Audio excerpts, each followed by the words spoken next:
Hello and welcome everyone. Thank you so much for joining us for another episode of A New Go of New Home Sales. I'm your host, Anya Chrysanthon, and joining me today is Christine Miles. Christine is a founder and CEO of a company called Equipped, and she's also an author, and her book is called What Is It Costing You Not to Listen? So welcome to the show, Christine. Thanks so much for being here. Thank you for having me. I know that's a mouthful, that title, so thank you for getting it right. So, Christine, we'd like to kick things off by giving our listeners a little bit of a story of who is Christine. So tell us about your journey and what is it that you do now? Oh, I appreciate that. Yeah, well, I like that because I talk about that in the book. We all have a story. And mine really, the reason I came to the work around listening started for me when I was very young. I was 5. As early as I can remember that I was listening in a different way. I had a mother who had some psychological issues, so I learned to pay attention to the pain that most people couldn't see, because on the surface she was beautiful and warm and charismatic, and underneath there was a lot of hurt that she came by very honestly. And I had a father who was an entrepreneur. He started selling chicken feed.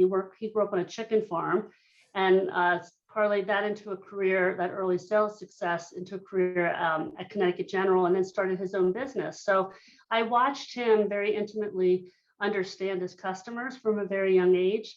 So not surprisingly, I learned to listen kind of in a different way. And I've spent my career really helping others do the same thing. So obviously, when it comes to listening, I think most salespeople have a big problem with that, because in the sales process, we're so concerned with getting the information to the customer that we want to spew all of these great features and why our houses are the best and why you should pick us and why you should not buy that old moldy house down the street.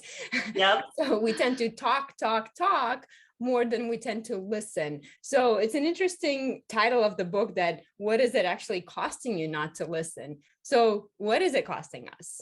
Well, you just described the problem very, very well. And it's not just salespeople. I believe we're all selling, right? Aren't we all in sales? You go home, you're talking to your spouse, let's do this, let's do that. You're selling, you're trying to convince your kid of something, you're selling. And then we were legitimately just actually selling when we're in the business that you're in. And I think, one of the things is we're not taught how to listen. Like, there's 0 years of education in our grade school, high school, college, even past college. We don't have any education. We're told to be experts. We're told to be knowledgeable. And then we're going in and explaining why we're knowledgeable and expert and expecting that to be the sale. It doesn't really work that way. Part of my mission is really to flip that paradigm, is how do you go in and listen to understand before you start being that buy me, buy me, buy me, because people, they want to feel understood before they feel sold to. Ooh, I love that. I love that so much. People want to be understood before they want to be sold to. That is a quote right there. Yeah, it's true though. Think about it. Selling can feel like an invasion. And even if we're the one going in, and look, we all walk into a store and somebody says, "May I help you?" You're like, "No, I'm here from, get away," right? Even when we're walking into someone's office and saying, "I want to buy a home," we still don't want to be sold to. We want to, why do you want that home? What's it about?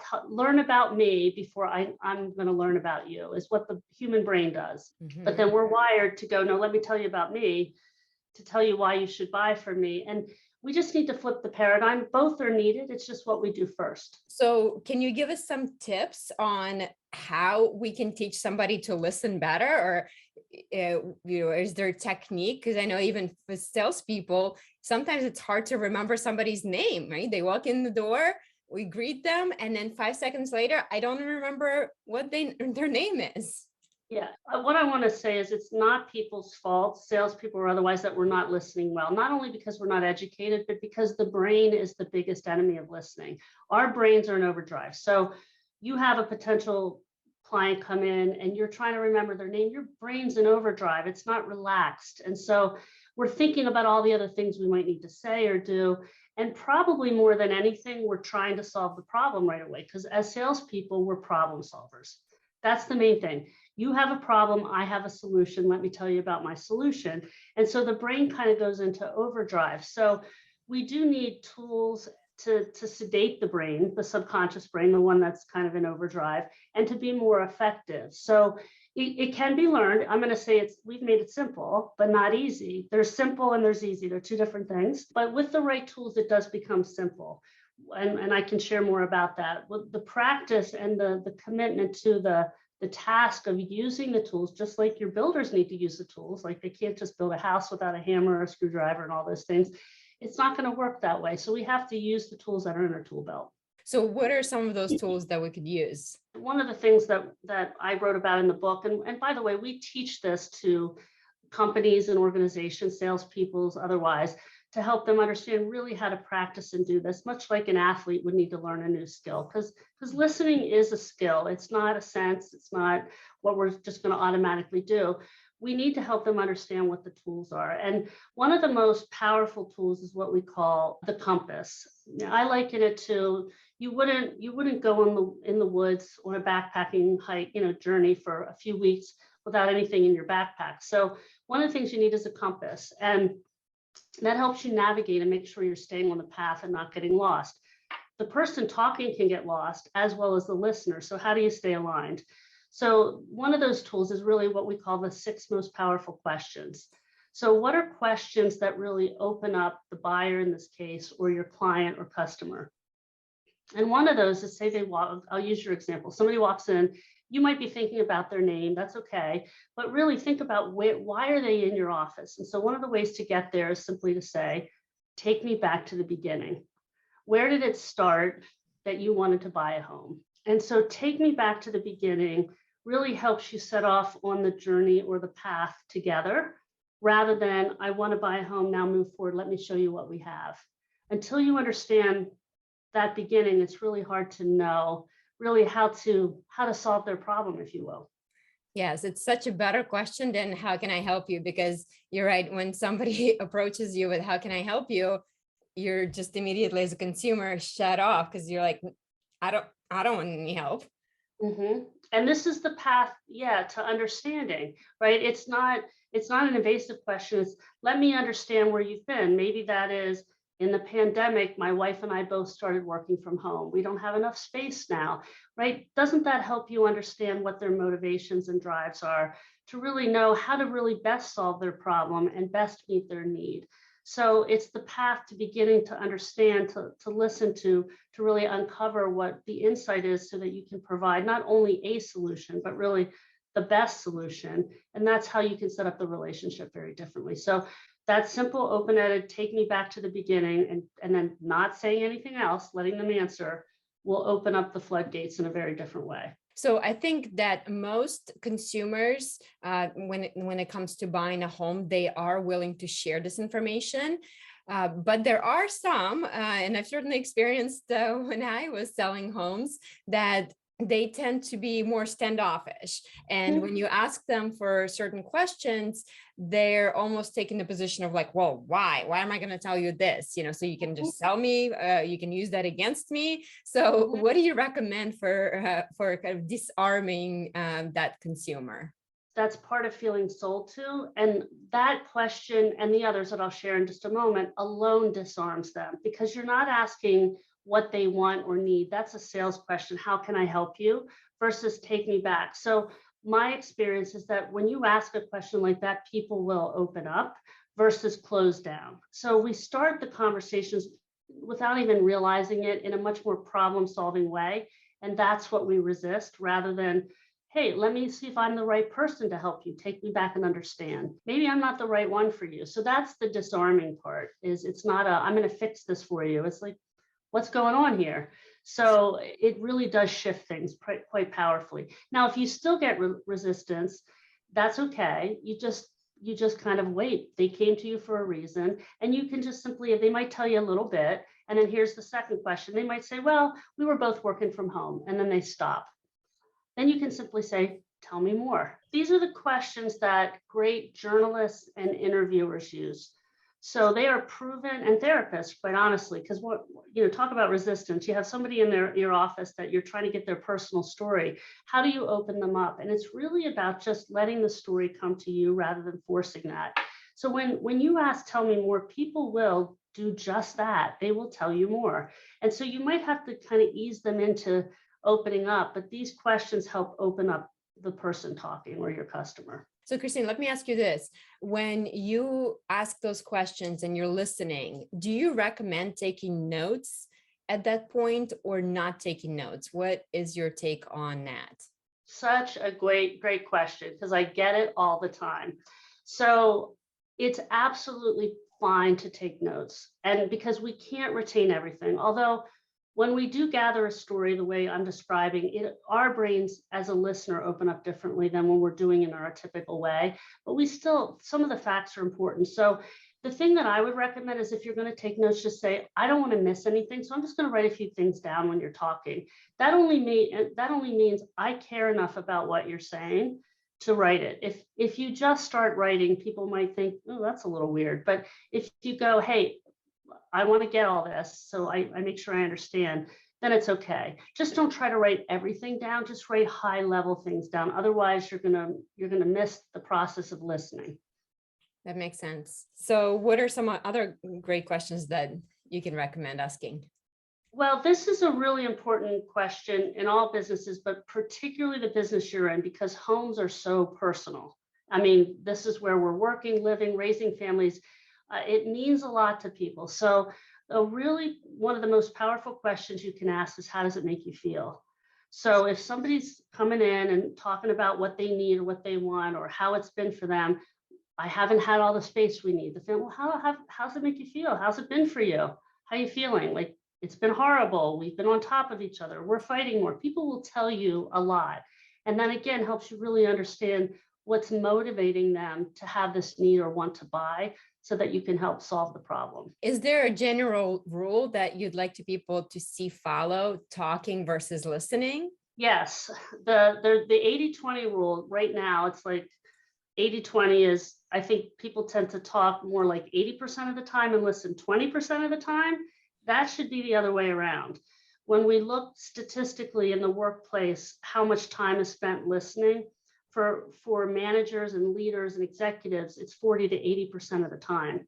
So as salespeople, you're really closer to that 80% margin, right? Or that ratio rather. So it's really important. And these questions allow you to shut up, to put it bluntly, so that the customer can do the talking. I don't know. I've read that somewhere. I'm sure one of the many sales books that I've read is that the person who has the most fun is the person who's doing the talking. Right? Amen. So Amen. Absolutely. I mean, frankly, when we come into a conversation, especially a sales conversation, we want it to be about us, not about the seller. We want it to be about the person buying. It should be all about them. That's part of creating a great customer experience. By the way, this also then sets you up for having a good foundational relationship when things get a little ugly, as they can in this market. We know as the consumer that things aren't going to go as predicted, right? And we can set that up. However, in the moment of stress, it may not matter, because I might not like the answer you're giving me. So this is where that using those questions to make sure you understand. First, I went over 3 of them. So take me back to the beginning. Tell me more. How does that make you feel? Those are very powerful questions. The next tool is what we call the flashlight in the backpack on that trail, which is to shine a light on the important parts of the things that you heard and reflect it. So what we tend to do is hear the problem or the conflict and then try to make it, well, I can't help it. I can't, we argue or we try to explain in this case. And that just leads to more of the back and forth instead of reflecting and understanding first. So it might be, hey, it sounds like you are really stressed. You're not sure where you're going to live for the next 3 months. You thought it was going to cost you this much. Now it's going to cost you this much. You must be feeling really upset. And when you do that, the person's more likely to go, oh, that's not a typical way. Yes, I'm upset. I appreciate that. I understand that. I wish I could say I had a better answer for you.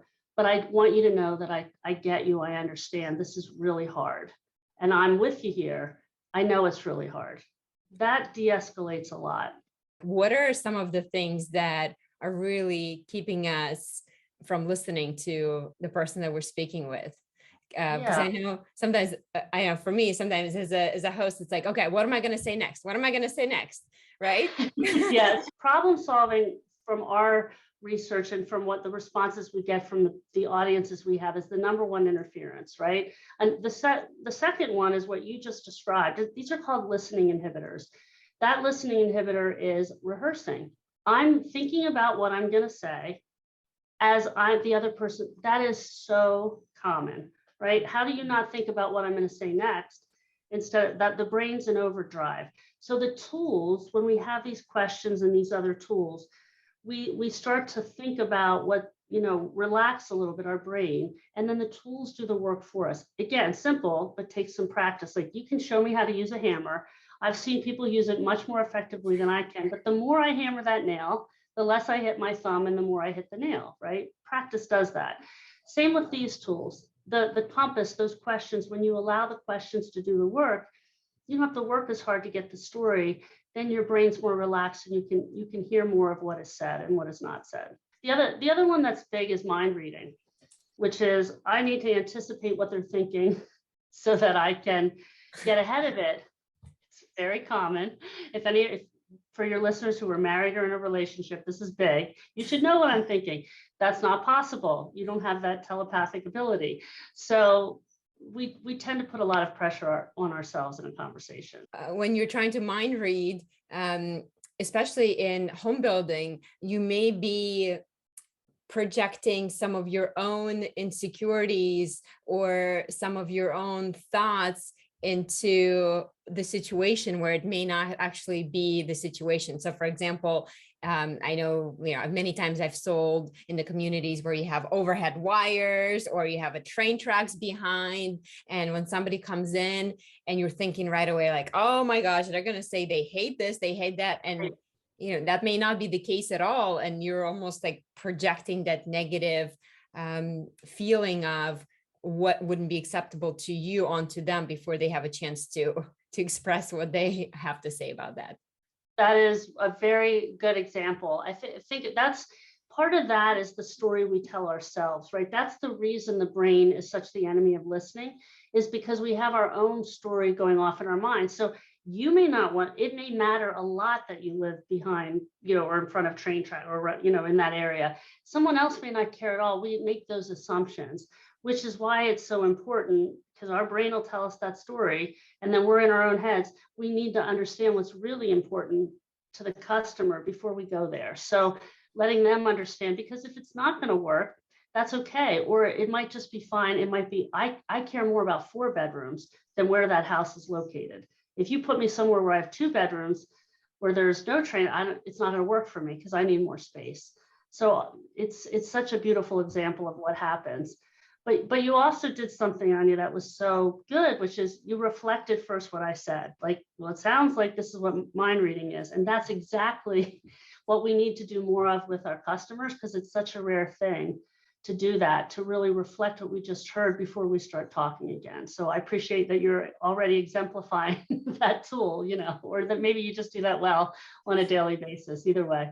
Well, thank you. I often say the most powerful story you can tell someone is their own, because like you said, when people walk in, they want it to be feel good for them. And if you hear my story and you repeat it back, I know you've been paying attention in a very meaningful way. And now I trust you more because you paid attention to me. And so when you set up a relationship for trust, when things start to be difficult, that's when you really you're bonded, because we'll be more forgiving and understanding when we're in it together. If I know you get me and understand me, I'll then in turn be more likely to go, well, you've really worked hard for me to understand me. You can't help it that the bathtub's not coming in. I'll be more aware of what it's like for you as well, as long as we keep those lines of communication open. So let's talk a little bit more about delivering bad news, because unfortunately, it seems that the past 2 years certainly has been the best of times for home building, but it's also been the worst of times when it comes to customer experience. And the last thing we want is for the customers who are going through this buying process right now to say down the road that, hey, this is not something that I want to do again when it's time to move next time. So let's talk a little bit about how do we deliver bad news the best way possible? The conflict makes me not want to have the conversation. And I think it goes back to, if I don't have a solution, how do I have that conversation, right? I don't want to deliver that bad news if I can't give an answer. I've had to give people a lot of bad news in the course of my career as an executive coach, as someone trying to help people elevate to the next level. I mean, from things about their personality, and people have said, why don't I mind it when you tell me things I do not want to hear? I'm like, well, not for nothing. I've spent a lot of time making sure that I truly understand, and I've made sure you've known that I understand before I dare to tell you the bad news, right? That's the precursor. This is why listening is so powerful, that if you're willing to just understand again, and through listening and reflecting, that of course you're upset, then, and here's why, and very specifically, not just the facts, but the feelings. That's important. That's why that, how does that make you feel question matters so much. That, you know, that's goes a long way. The other thing you can do is, after you understand, you can say, look, I don't want to have to give you this bad news. It's painful to me, but I'm going to just be straight with you. Like, is it okay if I just tell you straight what's going on? Most people will say yes, right? If you understand and you take that time and then you deliver it, they're much more inclined to accept it. But I always ask, I always say, is it okay if I give you the bad news? That kind of braces them a little bit. So it's another thing to just, before you pivot to solving, go, I'm going to tell you now that I'm about to solve the problem, and it's not a great solve. One time I was in front of an audience, this was a couple of years ago before the pandemic, at a conference, and I showed a video that I tell this story in the book, that I had shown through audiences all over the place, right? Different parts of the world, virtually and in person, that is received so well.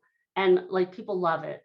In this event, there was an African American woman who stood up and objected. She said the video offended her. Now, it was 2 African American people in the video. I thought it was culturally, and the tone was right. And she stood up and said she was offended. And I was in front of 100 people, and I went, oh my gosh, like, how do I didn't want anybody to think that I was racist, for heaven's sakes. Not that she said I was racist. She just simply said she was offended. But my conflict then went into overdrive. And then I went, wait a second, I'm not African American. She has every right to say whatever she feels. Let me understand. So she proceeded to tell more about, I said, tell me more. She told me more about what was upsetting to her, why it was upsetting. And I thought, well, this is interesting. I need to know this. And I genuinely was curious. And then I reflected what she said. And I said, do I get you? That's another thing we can do, by the way, is affirm we understand. That's what we call the water filter, to make sure our story isn't being contaminated. And so she said, yes. And she goes, actually, that was a great video. It just kind of hit a nerve here. And she talked for a couple minutes. She talked herself out of the problem and sat down and said, thank you. I didn't say a word. I didn't solve the problem. I didn't offer her a solution. Inside my brain for a couple seconds, I did. But all I did was reflect how she felt, appreciated it, said, do I get you? And the problem was solved. Yeah, a lot of times when customers object to something in the home, before we jump in and offer a solution, let them come up with a solution.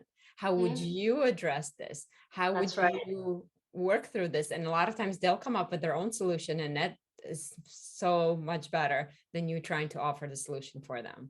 That's right. And it's hard when you know so much. And you look, I've said a lot of stupid things to contractors. Like, can't we just do this? Well, of course they can't. The math doesn't up, but I have no idea. But at least it's a starting point.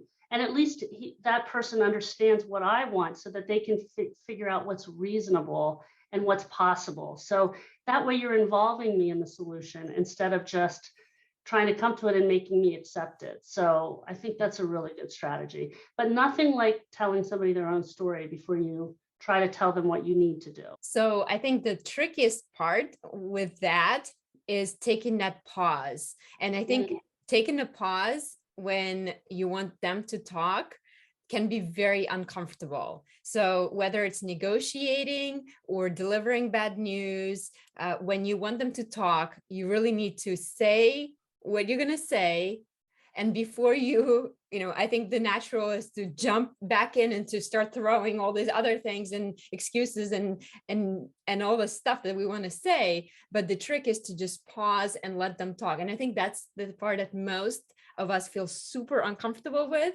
So is there any tips or tricks that you have for dealing with that uncomfortable silence to get them talking? Well, that's very astute as well. That is another listening inhibitor. Many of us are uncomfortable with silence. As a trained structural family therapist, that was my first career. I learned about this very young. I was 22 when I started doing that work, and I had very well world-renowned clinicians teaching me just that stop talking, stop working. So it is hard to white knuckle your way through that. So that's where the questions again really help you, is just tell me more, and then you throw the ball back over, right? And wait for the response. Usually when you do that, people are pretty inclined to go right into it, but we call that selling past the close. Once you provide a solution, provide an answer, reflect the understanding, when you start talking more, you're basically pulling the conversation back to where you wanted to get away from. So it is just a matter of going, tell me more, and letting it up to the other person. But that takes practice. That's the simple part, but not the easy part. Yes. But you're onto something. We call it slowing down to speed up. If you go slower, hit the pause, then it also gets you there faster. Yeah, that's definitely a very uncomfortable moment for most of us. Well, again, I think because we're trying to be helpful. I think it's not born out of something. It's uncomfortable to give. This is such a personal endeavor. Homes are, where you live, comforts, what you want. It's a big purchase. This is in an effort to be helpful. I think we want to make sure everything's okay. But in the world we're living in now, the process is not going to be seamless. It's not going to be perfect. And I think most consumers know that. We just have to make it okay and predictable that you're in it together, and we're going to walk that together. So is there anything else that you would recommend to our listeners as we're trying to navigate this rocky waters of home sales right now, when it comes to listening to our customers better? If we could work on one thing, what would you say we should concentrate on? Yeah, I appreciate that question. Here's what I believe, that the most important thing to focus on is the emotions, not the logic of this. It's true in all sales, but again, because this is such a personal sale, that if you miss the emotions, you're really going to miss the story. And that will help you navigate the tough times as well as the bad times. I mean, think about whenever you've been on a customer service call, when they're not attending to how you're feeling is when you feel the worst. Right. And so in the positive moments and in the negative moments, when you tap into the emotions, that's when the real relationship is solid and things get solved in a different way. Again, the problem is we're not socialized, or many of us aren't taught to do that. So the fear is, if I open the floodgates, then what will happen? Right. Like, I'm almost afraid to tear open that wound a little bit, because I don't know if I'll be able to handle it. If just by asking and being able to reflect, it's as simple as that. There's not a lot more that you need to do, because you can't solve all problems. All you can do is understand them. So remember to go back to that, how does it make you feel question? That's an easy one to remember. Yeah, and there's another one where it sounds like you feel. That's another one of those questions. So sometimes it's, how does that make you feel? And sometimes, wow, you sound furious. Wow, you sound frustrated, or you sound upset with me. That's okay. Whatever it is, it's reflecting those emotions, because otherwise it can feel not cared for in the process. Interesting. So it's almost, you almost want to get that emotion out and say, like, I feel that you were upset with me, instead of trying to sugarcoat over it and hope smooth it out. Yeah. If it is in your control, that's a different matter. Like, okay, I'll fix that. But most of the things that you're describing, and I believe that are happening in the process, are out of the control of the salesperson or the builder, right? Things are just not, these are larger problems that are more systemic, that go well beyond just the individual, what you did or didn't do. But communicating, you're in control of. And so when you communicate and when you attend to the emotions, people will feel better no matter what the news is. Perfect. So, and Christine, as we wrap things up, Obviously, customer service in general for new home sales is a tricky process, just because it's such a long process from start to finish. It's not just the sales process, it's also the construction process. And then even post-construction, there could be problems with warranties, etc. So Sure. keeping a tab on your customers throughout the process is really important in soliciting that feedback. So do you have any best practices, best tips for listening to your customers throughout the journey or post-journey, surveying? Well, I think asking for feedback at all phases is really important. And I think letting them know you're going to do that. So whether you do that in a more, systemized way, if it's through technology, or if you have someone call and say, how's it going? One thing is tell me three things. Like if you ask somebody to tell you what they think, they may not, but if you give them a number, tell me three things that went well or three things that didn't go so well, you get a pretty quick window into things and it simplifies. So that's one thing. And then it's really important just to not take it personally. It's really about, it doesn't have to be true. By the way, agreement and understanding aren't the same thing. So it's all in perception. So if your customer feels like, well, you didn't do this well, this well, or this well, it doesn't matter if you agree. That's where we tend to go. It really matters if you understand and understand them. So if you focus on the understanding rather than the agreement, that'll help you get a lot further for the longevity, because then you can adjust along the way to what they're believing or feelings going on, because we know that people are going to talk more about the negative than the positive, don't we, in terms of passing it down the lane. So reputationally, if you ask and take care of them and understand the bad news they give you, they're going to be more likely, well, they listened, they adjusted, they were willing to let me tell them what wasn't right. That's huge in terms of that word of mouth going beyond just that one project. And I think it's definitely huge right now for customers to feel heard. We're thirsting to be heard and understood. That you can't put people in their homes for 2 years isolated and not have them feel like they're just gonna, we all feel it, don't we? It's just, now there's all these stressors. So it's so critical right now. I think everyone's definitely on the edge and ready to erupt at any and I don't believe that's going to go away very quickly, by the way. I think there's, who knew how hard house arrest was going to be, right? Like Netflix and cookies sounded like a good idea for a week or two, but again, it's the unknown, and we realize how many stressors there are. So there's a psychological ripple that's going to be happening for a while.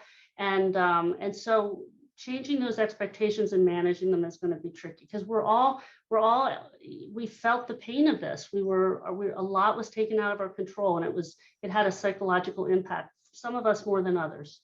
Yes, absolutely. So you guys, if you want to sharpen your listening skills, Christine, where can we get a copy of your book? Sure, I appreciate you asking. So you can go to Amazon. The audio book will be out for anyone who wants to listen in a few weeks. Yeah, that's you. Okay. Well, yes, I listen to so many. I probably listen to a book a week. So wow. But I don't have the time to read.